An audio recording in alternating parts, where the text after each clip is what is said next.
frères et sœurs, bonjour tous. Ce matin nous continuons à apprendre la vie de notre Seigneur Jésus-Christ. Le Seigneur Jésus a dit qu'il est le Seigneur qui donne la vie éternelle, et aussi le Seigneur qui juge les hommes. Alors, ainsi le Seigneur a dit qu'il est le Seigneur qui donne la vie éternelle. Comme le précleste donne la vie éternelle, l'alliance du Seigneur, notre Seigneur Jésus-Christ donne aussi la vie éternelle de la même manière. Concernant le fait que le Seigneur peut donner la vie éternelle aux hommes. Y a-t-il vraiment des témoins pour lui? Y a-t-il quelqu'un qui témoigne que Jésus peut vraiment donner la vie éternelle? Y a-t-il des témoins? Le Seigneur a dit ceci. Si je rends témoignage de moi, mon témoignage n'est pas vrai. Il y en a un autre qui rend témoignage de moi. Et je sais que le témoignage qu'il me rend est vrai. Vous avez envoyé des gens vers Jean.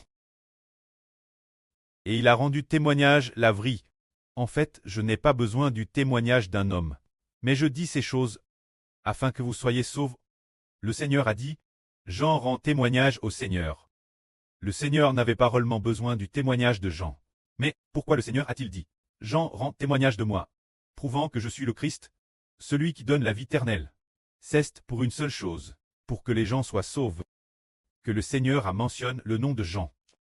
Alors pourquoi rendre témoignage Jésus permet-il d'être sauvé? Parce que Jésus est celui qui donne la vie. Si Jean a rendu témoignage Jésus, beaucoup de gens ont cru le témoignage de Jean. Ils ont cru. Jean a témoigné en disant, Jésus est le Seigneur, il est le Christ. Alors il y eut des croyants qui allent recroire en Jésus, ceux qui croient au Seigneur. Le Seigneur leur donne la vie éternelle. Comment Jean a-t-il autrefois rendu témoignage au Seigneur? Jean a dit ceci. Moi, je vous baptise d'eau pour vous amener la repentance, mais il y en a un au milieu de vous que vous ne connaissez pas. Il vous baptisera du Saint-Esprit et de feu. Jean a témoigné en disant, il y en a un qui baptisera les gens du Saint-Esprit et de feu. Celui qui a l'autorité de baptiser du Saint-Esprit, et qui a aussi l'autorité de jeter les incroyants dans le tang de feu et de soufre, ce Jésus a-t-il l'autorité de donner la vie éternelle? Bien est-ce qu'il a l'autorité de donner la vie éternelle? Jean a encore rendu ce témoignage. Je ne connaissais pas Jésus moi-même, mais je baptise d'eau, afin qu'il soit manifeste qu'il est le Fils de Dieu, qu'il est le Christ, qu'il est le Messie. J'ai vu l'Esprit descendre du ciel comme une colombe et s'arrêter sur Jésus. Je l'ai vu, et j'ai rendu témoignage qu'il est le Fils de Dieu. C'est le témoignage que Jean a rendu au Seigneur. C'est dire que Jean a personnellement rendu témoignage au Seigneur Jésus-Christ. Il a vu de ses propres yeux l'Esprit descendre sur le Seigneur Jésus.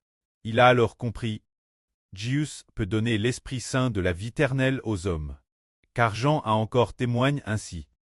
Celui qui m'a envoyé m'a dit, celui sur qui tu verras l'Esprit descendre, c'est lui qui baptise du Saint-Esprit. J'ai vu l'Esprit descendre sur Jésus. Donc j'ai su qu'il est le Fils de Dieu,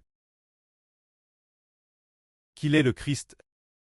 C'est dire, le témoignage que Jean a rendu au Seigneur, afin que nous entendions le témoignage de Jean, et croyons que Jésus est celui qui donne le Saint-Esprit.